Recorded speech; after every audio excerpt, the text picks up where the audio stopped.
So yes, in the last class we studied about glycolysis, जिसमें हम one glucose से we started one glucose and we ended up with two molecules of pyruvate.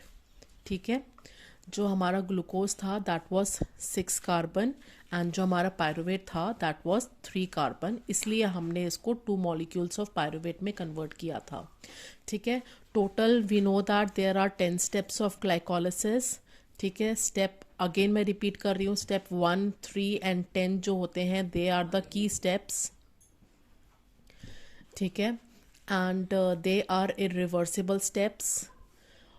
Step 1 and 3 में आपका जो है ATP जो है produce हो, एटीपी जो है वो यूज्ड अप होता है. स्टेप 7 एंड 10 में, स्टेप 7 एक्चुअली स्टेप 6 ऑनवर्ड्स जो है हर स्टेप 2 बार होता है. 6 स्टेप जो है वो भी 2 बार होगा, 7th स्टेप जो है वो भी 2 बार होगा, 8th भी 2 बार, 9th भी 2 बार, 10th भी 2 बार. तो स्टेप 7 के अंदर भी एक एटीपी बन रहा है, 10 के अंदर भी एक एटीपी बन रहा है, बट स्टिल सिंस स्टेप 7 जो है वो 2 बार हो रहा है और स्टेप 10 भी 2 बार हो रहा है, तो वी आर सेइंग कि हमारा 2+2 इसके अंदर एक तो एटीपी आर गेटिंग प्रोड्यूस्ड. ठीक है, and total 4 ATPs are produced. ठीक है, यहाँ पे एक एक एटीपी यूज्ड अप हो रहा है, तो वी आर सेइंग कि 2 एटीपीज जो है वो हमारे यूज्ड अप हो रहे हैं, मतलब माइनस हो रहे हैं, और यहाँ पे हमारे 4 एटीपी प्रोड्यूस हो रहे हैं, मतलब ऐड ऑन हो रहे हैं. देन स्टेप 6 के अंदर वी नो दैट हमारा एक NADH मॉलिक्यूल बनता है, बट सिंस स्टेप 6 जो है वो 2 बार होता है, तो इसलिए वी आर सेइंग कि 2 NADH मॉलिक्यूल्स बनते हैं. एंड एक NADH मॉलिक्यूल से हमारे 3 ATPs जनरेट होते हैं, तो 2 NADH मॉलिक्यूल से हमारे 6 ATPs जनरेट होंगे. ठीक है, तो ओवरऑल ग्लाइकोलिसिस की अगर बैलेंस शीट देखी जाए तो हमारे पास इन ऑल 8 ATPs प्रोड्यूस होते हैं. ठीक है, now we are entering a very important portion.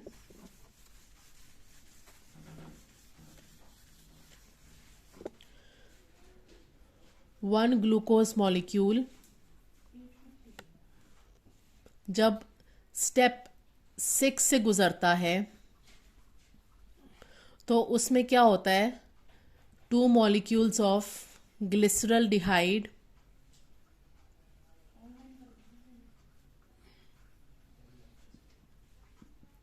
Three phosphate they get converted into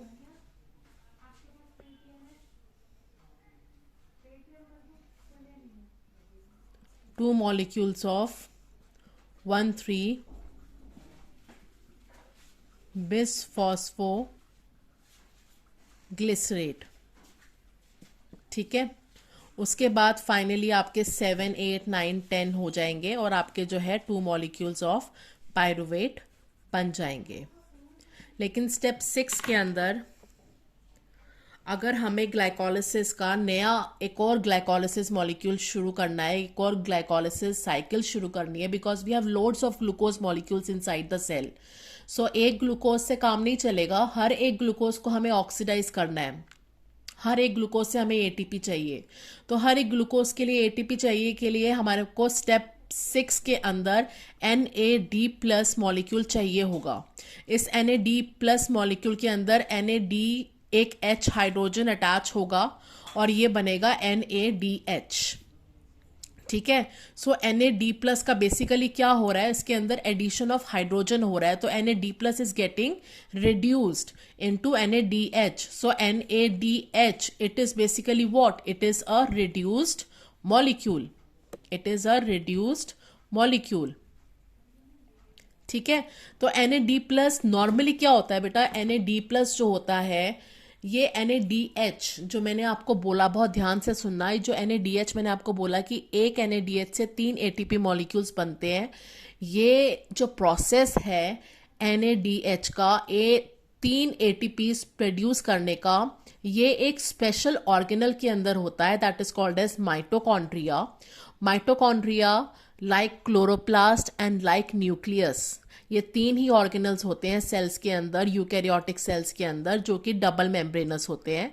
mitochondria की इनर मेम्ब्रेन के अंदर एक chain of reactions are taking place that is called as electron transport chain, ETC। इस electron transport chain के अंदर NADH बारी बारी से जितने भी बने होते हैं वो जाते हैं, एंटर करते हैं, ठीक है, और खुद ऑक्सीडाइज हो जाते हैं NAD+ के अंदर और अपने इलेक्ट्रॉन से इस इलेक्ट्रॉन ट्रांसपोर्ट चेन को दे देते हैं।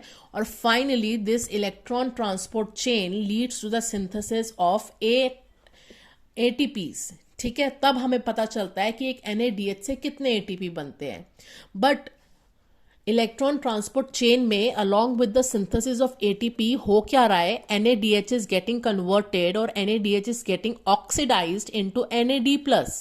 NAD+ क्या हुआ था, हाइड्रोजन उसके अंदर अटैच हुआ था तो वो रिड्यूस हो गया था NADH के अंदर। लेकिन ये NADH फिर जब माइटोकॉन्ड्रिया की इनर मेम्ब्रेन में जाता है, वहां पे ETC में एंटर करता है, तो वो अगेन ऑक्सीडाइज हो जाता है NAD+ में। And this NAD+ comes out into cytoplasm and is utilized in step 6, ठीक है। अब अगर मैं कहूं जैसे कि RBC है, अब RBC के अंदर क्या होता है बेटा, RBC के अंदर माइटोकॉन्ड्रिया एब्सेंट होता है। RBC का फंक्शन क्या है, it has adopted the function of carrying haemoglobin molecules. Haemoglobin, thousands of haemoglobin molecules are carried by single RBC। उसकी वजह से उसने अपने दो इंपॉर्टेंट मॉडिफिकेशंस करी हैं। एक तो उसने अपना न्यूक्लियस लॉस्ट कर दिया है, जिसकी वजह से we say that RBCs are enucleated. Nucleus हटेगा, इतना बड़ा स्पेस ऑक्यूपाई करता है न्यूक्लियस, तो स्पेस की जगह पे हीमोग्लोबिन मॉलिक्यूल्स आ पाएंगे।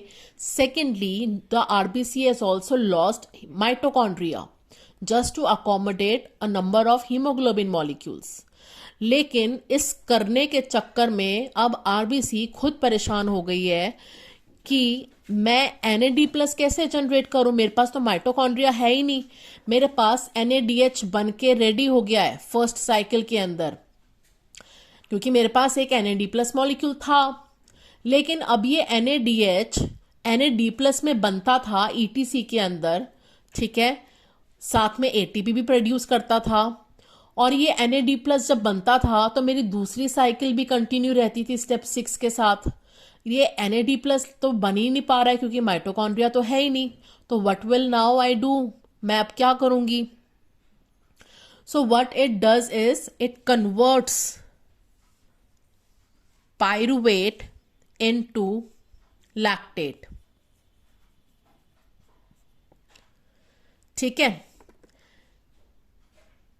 बिकॉज RBC के पास माइटोकॉन्ड्रिया है नहीं and RBC is basically doing anaerobic respiration. So one cell of eukaryotes which does anaerobic respiration is RBC फिलहाल के लिए, ठीक है। There are other cells also which under certain circumstances perform anaerobic respiration. अभी मैं RBC की बात कर रही हूं। So RBC ने क्या किया, पायरुवेट को कन्वर्ट किया लैक्टेट के अंदर। इस प्रोसेस के ड्यूरिंग हुआ क्या, एक NADH यूटिलाइज हुआ और कन्वर्ट हुआ NAD+ के अंदर। अब ये NAD+ जो कि नॉर्मली बनना चाहिए था ETC के अंदर और जो कि अक्कर होती है कहाँ पे, माइटोकॉन्ड्रिया में, तो वो तो हो नहीं पा रहा है। लेकिन इस प्रोसेस के अंदर जो NAD+ बना है, it got reutilised in step 6 of glycolysis, ठीक है। तो अब क्या हुआ, इस NAD+ के बनने से नेक्स्ट ग्लाइकोलिसिस साइकिल कंटिन्यू हो गई। फिर उसके अंदर सेकेंड साइकिल के अंदर अगेन NADH प्रोड्यूस हुआ, ठीक है। थर्ड साइकिल के लिए वी स्टिल रिक्वायर NAD+, तो फिर से पायरुवेट कन्वर्ट हुआ लैक्टेट के अंदर। लैक्टेट के अंदर कन्वर्ट होते ही NAD+ रीजनरेट हुआ और ये स्टेप 6 ऑफ ग्लाइकोलिसिस में यूज्ड अप हो गया, ठीक है। तो ये कंडीशन जिसके अंदर pyruvate is getting converted into lactate in the absence of oxygen is called as fermentation.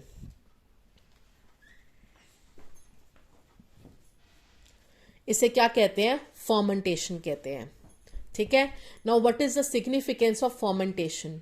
Fermentation is very important because it leads to the regeneration of NAD+, and this NAD+ is getting reutilized in step 6 of glycolysis, and so that glycolysis can continue.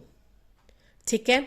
लेकिन अगर glycolysis के अंदर जो and product है वो pyruvate ना होके lactate हो जाता है तो उसकी बैलेंस शीट में चेंजेस आ जाते हैं. हमें पता है कि स्टेप 1 और 3 के अंदर एटीपी मॉलिक्यूल्स जो है वो यूज्ड अप हो रहे हैं. कितने यूज्ड अप हो रहे हैं? 2. 7 एंड 10 के अंदर हमारे दो एटीपी मॉलिक्यूल्स बन रहे हैं. मतलब कितने बन रहे हैं? 4. ठीक है. स्टेप 6 के अंदर हमारा NADH बनता था. 2 NADH बनते थे, और क्योंकि यहाँ पे 2 पायरुवेट मॉलिक्यूल्स है तो यहाँ पे 2 लैक्टेट बनेंगे, और यहाँ पे 2 NADH यूज्ड अप होंगे और 2 NAD+ प्रोड्यूस होंगे. ठीक है. क्योंकि ये रिएक्शन 2 बार होगा. तो यहाँ पे अगर स्टेप 6 के अंदर 2 NADH प्रोड्यूस हो रहे थे तो पायरुवेट से लैक्टेट के अंदर कन्वर्जन जो हो रहा है उसके अंदर 2 NADH हमारे यूज्ड अप हो गए. तो NADH गॉट कैंसल्ड. ठीक है. तो अब हमारा नेट एटीपी गेन कितना हुआ? 4 ATP minus 2 ATP, only 2 ATP are produced in glycolysis when pyruvate is converted into lactate, or when pyruvate is fermented into lactate, for example in RBC. And why is this fermentation required to regenerate NAD+? Why to regenerate NAD+? So that the step 6 can continue and the glycolysis cycle can continue many times. And why is fermentation required to regenerate NAD+? Because RBC is lacking mitochondria. क्योंकि NAD+ mitochondria के अंदर regenerate होते हैं. ठीक है. Now same is the case of prokaryotes, and there are some anaerobic organisms like yeast. अब yeast जो है, आप बोलोगे मैम ईस्ट तो यूकैरियोटिक होता है, उसके अंदर तो माइटोकॉन्ड्रिया होता है, लेकिन east is an anaerobic eukaryote. ठीक है. एनारोबिक यूकैरियोट के अंदर ETC चेन नहीं होती है. ठीक है.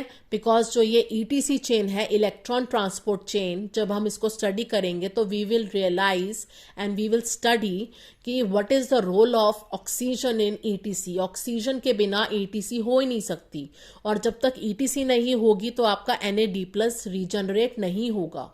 तो इन केस ऑफ माइक्रोब्स जो कि एनारोबिक है, उनके अंदर भी वी रिक्वायर सम स्टेप जिससे कि पायरुवेट जो है वो कन्वर्ट हो किसी ऐसे चीज के अंदर जिसमें NAD+ रीजनरेट हो सके. ठीक है. तो that step is again called as fermentation.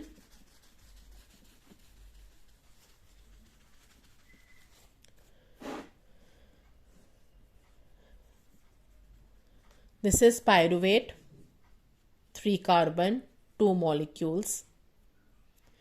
In case of anaerobic bacteria, yeast, or microbes in general, these 2 molecules of pyruvate, they are converted into 2 molecules of ethanol and 2 molecules of CO2.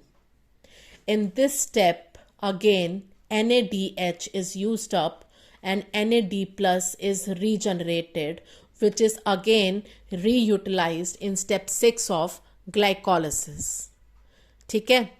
तो इनके अंदर भी जो net gain होता है ATP का वो only 2 ATPs होते हैं. All right.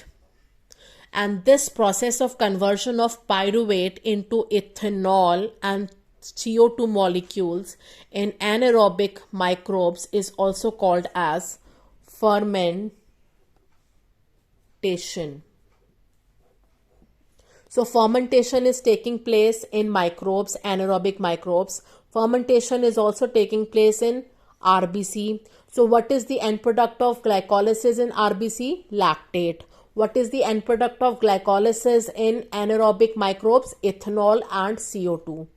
Now in eukaryotic animals which have muscles, उनके अंदर क्या होता है कि कई बार we are performing very intense exercise जिसमें high level of muscle contraction is taking place, and muscle contraction is an active process.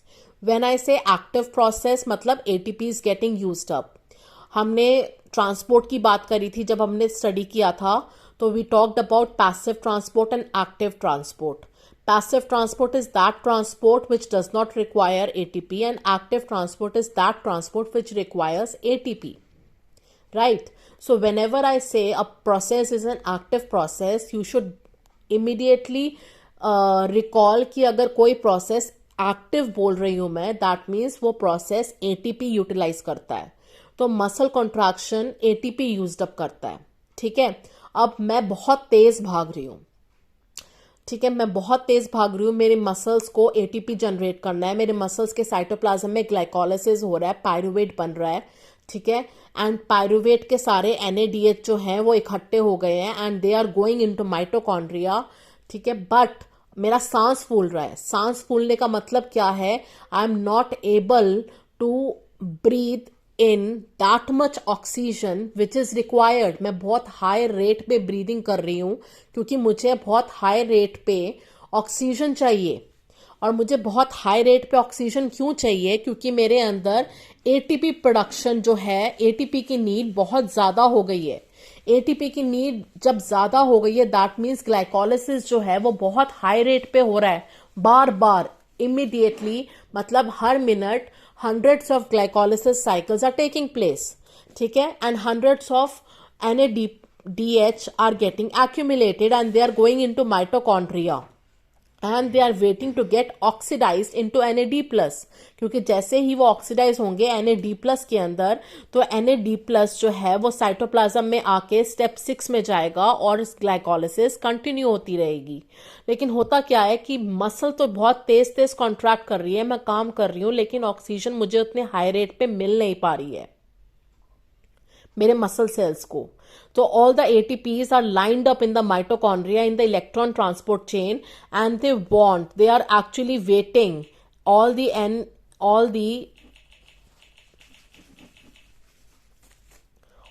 NADH molecules, they are actually waiting where? In mitochondria to get oxidized into NAD+.